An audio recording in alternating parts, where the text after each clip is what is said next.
الحمدللہ رب العالمین والصلاة والسلام علی رسولہ الکریم اما بعد فاعوذ باللہ من الشیطان الرجیم بسم اللہ الرحمن الرحیم ولا تهنوا ولا تحزنوا وانتم الاعلون ان کنتم مؤمنین صدق اللہ العظیم اللہم صلی علی محمد وعلی آل محمد كما صليت على إبراهيم وعلى آل إبراهيم إنك حميد مجيد اللهم بارك على محمد وعلى آل محمد كما باركت على إبراهيم وعلى آل إبراهيم إنك حميد مجيد رب زدني علما رب اشرح لي صدري ويسر لي أمري واحلل عقدة من لساني يفقهوا قولي ارشاد باری تعالیٰ ہے ولا تهنوا اور سست نہ ہو ولا تحزنوا اور غم نہ کھاؤ وَأَنْتُمُ الْأَعْلَوْنَ إِن كُنتُم مُؤْمِنِينَ اور تم ہی غالب رہو گے اگر تم ایماندار ہو۔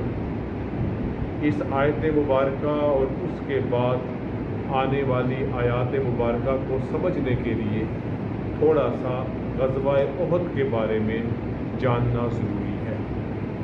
3 ہجری میں غزوہ احد ہوا اور احد پہاڑ کے مقام پر مسلمانوں اور مشرکین مکہ کا مقابلہ ہوا۔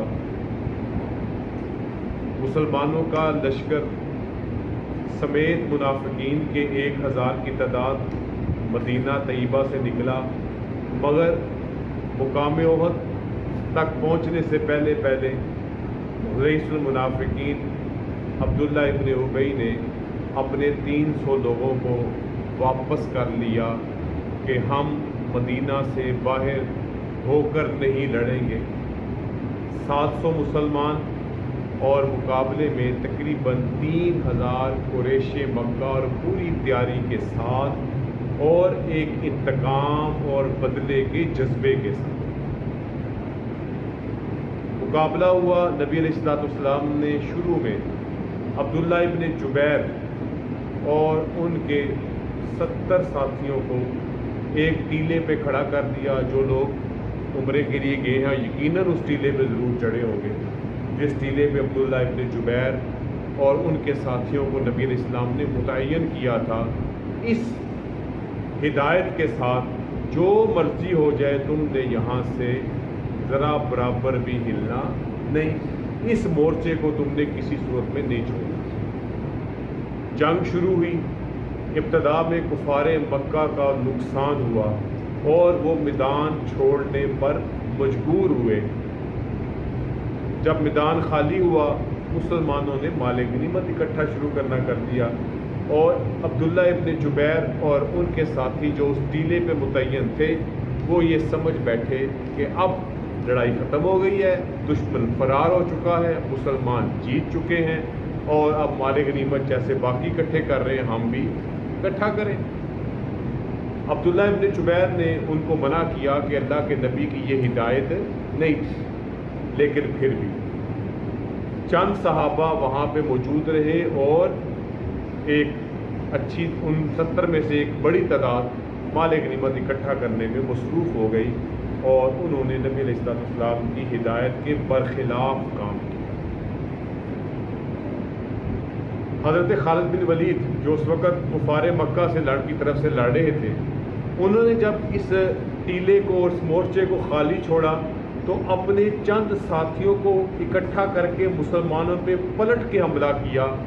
وہی لڑائی جو مسلمانوں کی فتح، کامیابی اور جیت کا منظر پیش کر رہی تھی، خالد بن ولید کے اپنے ساتھیوں کے حملے کے ساتھ نقشہ ہی لڑائی کا پلٹ گیا، اور آنن فانن مسلمان شہید ہونا شروع ہو گئے، حتیٰ کہ نبی کریم صلی اللہ علیہ وسلم تک بھی کفار مکہ بھرپور حملے کے ساتھ پہنچ گئے، اور اس وقت صحابہ کرام نے نبی علیہ السلام کا خوب دفاع کیا۔ اسی اثناء میں حضرت مصعب بن عمیر رضی اللہ تعالیٰ عنہ، جن کی شکل و صورت نبی علیہ السلام کے قریب تھی، وہ شہید کر دیے گئے۔ کسی کافر نے خبر اڑا دی کہ اللہ کے نبی شہید ہوئے، اللہ کے نبی مارے گئے۔ مسلمانوں کے کانوں میں بھی یہ جب خبر پڑی تو ایک بحران مچ گیا۔ ایک طرف مسلمانوں کا نقصان ہو رہا تھا اور دوسری طرف یہ خبر نکل پڑی، اور اسی سارے چکر میں نبی علیہ السلام کے دندان مبارک بھی شہید ہوئے، آپ زخمی بھی ہوئے، سارا یہ معاملہ ہوا، اور پھر افواہ بھی پھیل گئی جس سے مسلمانوں کے دل پست پڑ گئے اور ایک عجیب کیفیت ہو گئی۔ اس اسنا میں صحابہ کرام میں سے کسی صحابی نے اللہ کے نبی کو دیکھ لیا اور ساتھ میں ہی اعلان کر دیا، اور اللہ کے نبی تو زندہ ہے، اللہ کے نبی تو زندہ ہیں۔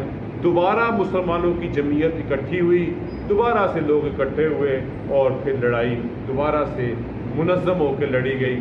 پھر آخر کار کفار مکہ کو میدان چھوڑ کے بھاگنا پڑا، لیکن اس غزوہ احد میں مسلمانوں کا ٹھیک ٹھاک نقصان بھی ہوا۔ حضرت حمزہ رضی اللہ تعالیٰ عنہ جیسے جری بہادر آپ کے چچا بھی شہید ہوئے۔ سارے واقعات آپ کے ذہن میں ہیں۔ یہ سارے واقعات بیان کرنے کا مقصد ان آیات کا ترجمہ اور اس کے ساتھ آپ خود ہی جب ملائیں گے تو بات سمجھ میں آ جائے گی۔ شکست خوردہ مسلمان، دل ٹوٹے ہوئے، بڑے بڑے لوگ شہید ہو گئے۔ اللہ کیا فرما رہے ہیں؟ وَلَا تَهِنُوا، سست نہ پڑو، ہمت نہ چھوڑو، وَلَا تَحْزَنُوا، اور اس کا غم بھی نہ کھاؤ، وَأَنْتُمُ الْأَعْلَوْنَ، تم ہی غالب رہو گے، إِن كُنتُم مُؤْمِنِينَ، اگر تم نے ایمان کے پرچم کو تھامے رکھا، تم کبھی بھی نیچے نہیں رہو گے۔ اہل ایمان اعلون، ہمیشہ سر بلند کیے۔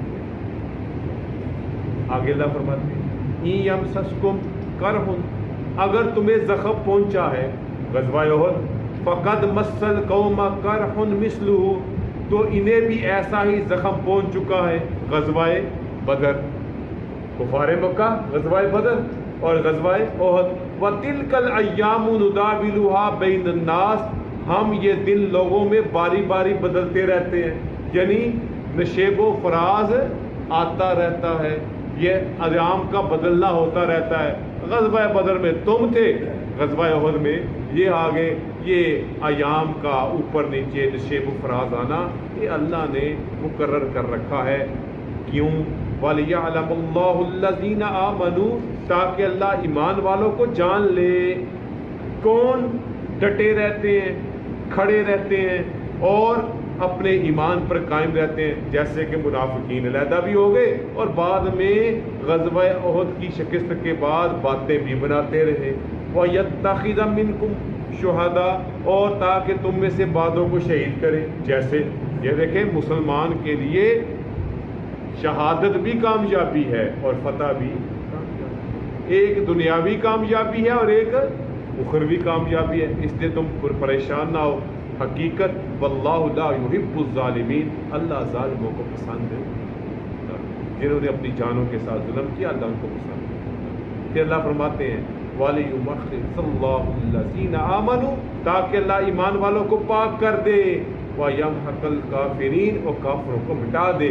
اللہ اس طرح کی واقعات کے ساتھ اہل ایمان کو مزید پاک کر دیتا ہے جو پہلے سے پاک ہوتے ہیں، اور اللہ کافروں کو اس کے سے مٹاتے ہیں۔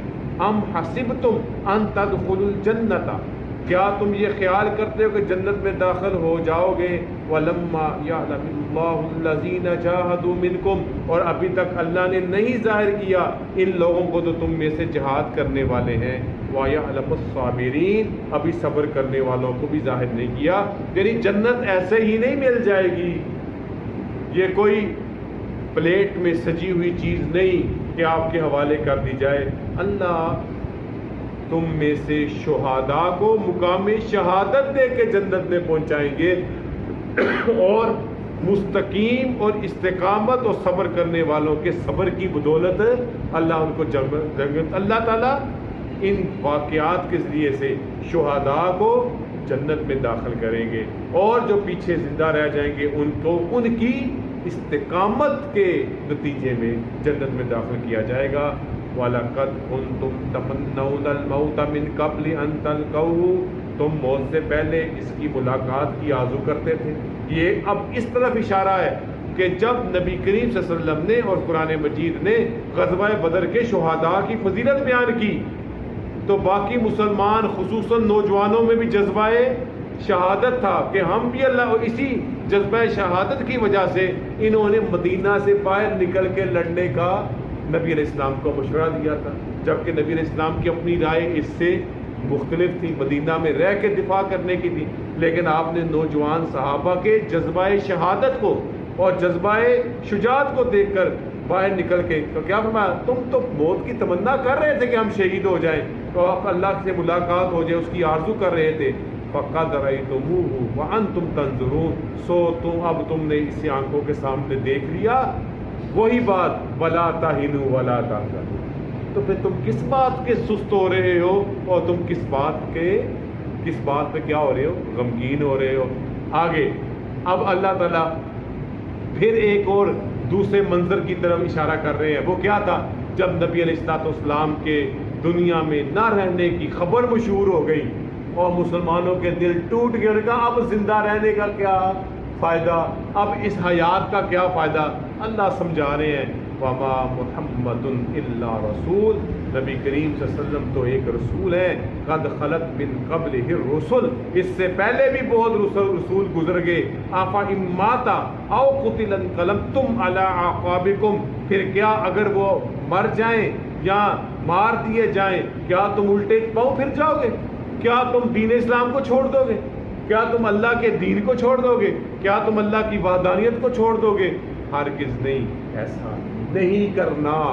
اللہ کے نبی دنیا میں ہیں تب بھی تم اللہ کے نبی کا کلمہ پڑھتے رہو گے، اگر وہ اس ظاہری دنیا سے پردہ فرما جائیں گے تمہارا کام دین کو چھوڑنا نہیں ہوگا۔ پھر اللہ پھر ایک طریقے سے سمجھا رہے ہیں وَمَن يَنقَلِبْ عَلَىٰ عَقِبَيْهِ، اور جو کوئی الٹے پاؤں پھر جائے گا یعنی راہ کفر اختیار کرے گا، فَلَن يَضُرَّ اللَّهَ شَيْئًا، اللہ کا کچھ بگاڑ نہیں سکتا، اللہ کو کیا نقصان ہوگا۔ جیسے مشہور حدیث مبارکہ بیان کی جاتی ہے کہ اللہ رب العزت فرماتے ہیں اگر ساری انسانیت کافر ہو جائے فقط ایک مومن ہو، اللہ کو کوئی پرواہ نہیں، اللہ کی بادشاہی میں کوئی فرق نہیں آئے گا، اور اگر سارے مومن ہو جائیں کوئی کافر نہ رہے اللہ کی بادشاہی میں پھر بھی کوئی زیادہ بڑی نہیں ہو جائے، اللہ ہے۔ وَسَا یجزی اللہ الشاکرین، اللہ شکر گزاروں کو ثواب دے گا۔ وما قال النفس ان تموت الا باذن اللہ کتاب مؤجلا، اللہ کے حکم سے سوا کوئی نہیں مر سکتا، ایک وقت مقررہ لکھا ہوا ہے، تم کس بات پہ پریشان ہو رہے ہو، ولا تہنوا ولا تحزنوا۔ اللہ نے پہلے ایک مضمون قائم کیا، اب اس پر ساری تشریح، پھر اللہ نے موت کا مقرر کر دیا، اس موت سے کوئی بھاگ نہیں سکتا، مقرر ہے، پھر کس بات کا سست ہونا اور کس بات کا غم۔ وَمَن يُرِدْ ثواب الدنیا نؤتیہ منہا، اور جو کوئی دنیا کا بدلہ چاہے ہم اسے دنیا میں ہی بدلہ دے دیں گے۔ وَمَن يُرِدْ ثواب الآخرۃ نؤتیہ منہا، اور جو آخرت کا بدلہ چاہے گا ہم اسے اس میں بدلہ دے دیں گے، یعنی ہر ایک کو اس کا بدلہ اس کی نیت کے موافق دیا جائے گا۔ وَسَنَجْزِي الشَّاكِرِينَ، ہم شکر گزاروں کو جزا دیں گے۔ وَكَأَيٍّ مِّن نَبِيٍّ قَاتَلَ، اور کئی نبی ہیں، مَعَهُ رِبِّيُّونَ كَثِيرٌ، ان کے ساتھ بہت اللہ والے لڑنے والے تھے، فَمَا وَهَنُوا لِمَا أَصَابَهُمْ فِي سَبِيلِ اللَّهِ، پھر اللہ کی راہ میں تکلیف پہنچنے پر نہ وہ ہارے ہیں، وَمَا ضَعُفُوا، نہ وہ سست ہوئے ہیں، وَمَا اسْتَكَانُوا، اور نہ وہ دبے ہیں۔ وَلَا تَهِنُوا وَلَا تَحْزَنُوا، تم کیوں سست پڑتے ہو، تم کیوں غمگین ہوتے ہو؟ اس سے پہلے بھی بہت سے نبی اور اس کے حمایتی، ان کے جو ہے ساتھی میدان جہاد میں اترے، انہیں بھی مصیبتوں کا سامنا کرنا پڑا، لیکن نہ وہ کمزور ہوئے نہ دبے، تو تم کیوں دبتے ہو اور تم کیوں سست پڑتے ہو، تم کیوں غمگین ہوتے ہو؟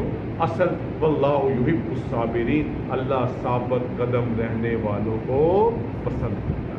وما کان قولہم، اچھا جب ان پر مصیبت آئی تو ان کا کیا قول ہوتا تھا، ان کی کیا دعا ہوتی تھی، الا مگر یہ کہ ان قالوا ربنا اغفر لنا ذنوبنا، کہ اے ہمارے رب ہمارے گناہ بخش دے۔ شکست ہو گئی، آزمائش آ گئی، انہوں نے یہی کہا یہ جو وقت بھی آیا ہے ہو سکتا ہے ہمارے غلطیوں کی وجہ۔